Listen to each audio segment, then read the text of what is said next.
మీనా నరేష్ కలిపి నటించిన 1993లో విడుదలైన సినిమా కొంగుచాటు కృష్ణుడు. అప్పట్లో మంచి సినిమాలే వచ్చేవి, మంచి కమర్షియల్ హిట్స్ అయ్యేవి. కానీ ఇంత చిన్న కాన్సెప్ట్ తోటి ఒక సినిమా ఎలా తీశారా అని నేను ఇప్పటికీ అనుకుంటాను.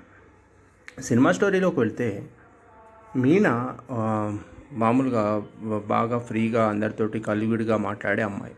ఒకరోజు ఏమవుతుందంటే తను రోడ్డు మీద ఒక అతనితోటి చిన్న గొడవ అవుతుంది. అతను ఈ పని చెడుగా కామెంట్ చేస్తాడు. ఇంకో అతను కూడా అట్లాగే చెడుగా ఒక షాపింగ్ మాల్కి వెళ్తే అతను కూడా చెడుగా కామెంట్ చేస్తే వాళ్ళిద్దరిని నైట్ 6 o'clockకి ఇంటికి రమ్మంటుంది. మీరు నాతో ఎంజాయ్ చేయొచ్చు రండి అంటుంది. వాళ్ళు ఏదో ఊహించుకొని వస్తే అక్కడ వాళ్ళ ఇద్దరి భార్యల్ని నుంచోబెట్టి మీ మొగుళ్ళు చేసే భాగవతం ఇది అని చెప్పి వాళ్ళ చేత గొడవ అయ్యేట్టుగా చేస్తుంది. ఆ తర్వాత కొంతకాలానికి నరేష్ తోటి మీనా పెళ్ళవుతుంది.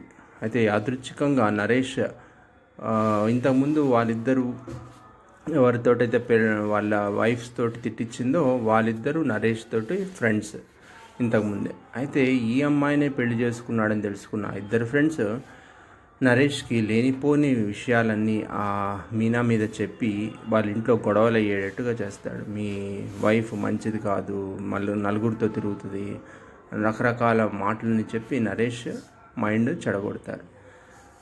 ఆ విషయాలని నమ్మిన నరేష్ ఆమెతో గొడవ పెట్టుకుంటాడు. కానీ చివరికి మీనా ఇతన్ని వదిలేసి నేను రెండో పెళ్లి చేసుకుంటున్నా అని చెప్పి నరేష్కి చెప్తుంది. ఆ తర్వాత వాళ్ళ ఎవరైతే నరేష్ ఫ్రెండ్స్ ఇతని కాపురం చెడగొట్టారో వాళ్ళ భార్యలు ఈ విషయం తెలుసుకొని మీరు వెంటనే ఇప్పటికైనా నిజం చెప్పండి అని ఫోర్స్ చేస్తారు. దాంతో ఆ ఇద్దరు ఫ్రెండ్స్ నరేష్కి వచ్చి జరిగిన విషయం చెప్తారు. మేమే కావాలని అబద్ధం చెప్పామని. అప్పుడు వెంటనే నరేష్ రియలైజ్ అయ్యి తన భార్య దగ్గరికి వెళ్ళి క్షమాపణ చెప్పుకొని తన కాపురాన్ని చక్కదిద్దుకుంటాడు. ముందు గొడవ పెట్టుకుంటారు, తర్వాత కాపురంలో నిప్పులు పోస్తారు, తర్వాత మళ్ళీ రియలైజ్ అవుతారు. చాలా చిన్న కాన్సెప్ట్, ఇందులో ఎలాంటి ట్విస్టులు లేవు. స్టోరీ రాసుకోవడానికి పెద్ద ఇబ్బంది ఏమి లేదు. మామూలుగా ఒక 5 minutes షార్ట్ ఫిల్మ్ తీసేంత స్టోరీని పట్టుకొని 2 గంటల సినిమాని ఎలా లాగారో నాకు అర్థం కాలేదు. పెద్ద కామెడీ ట్రాక్ ఏమీ ఉండదు. దీంతో పాటు మీనా ఇంటి ముందు ఉండే సుత్తివేలుకి 3 కూతుళ్ళు ఉంటారు. వాళ్ళతో ఒక సెంటిమెంట్ డ్రామా నడిపిస్తూ ఉంటాడు డైరెక్టర్.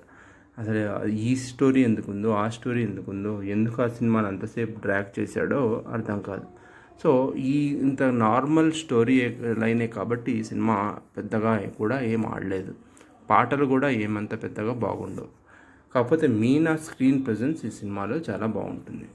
అదండి ఈ వీడియోలో మనం డిస్కస్ చేస్తున్న సినిమా. నెక్స్ట్ మంచి స్టోరీతో మళ్ళీ కలుద్దాం. సినిమా కథల్లోంచి మంచి సినిమాలను ఎంపిక చేసి వాటి కథల్ని క్లుప్తంగా మీకు అందజేస్తున్నాం మా ఛానల్ ద్వారా. ఇప్పటిదాకా సబ్స్క్రైబ్ చేసుకోకపోయింటే వెంటనే సబ్స్క్రైబ్ చేసుకోండి. Thank you.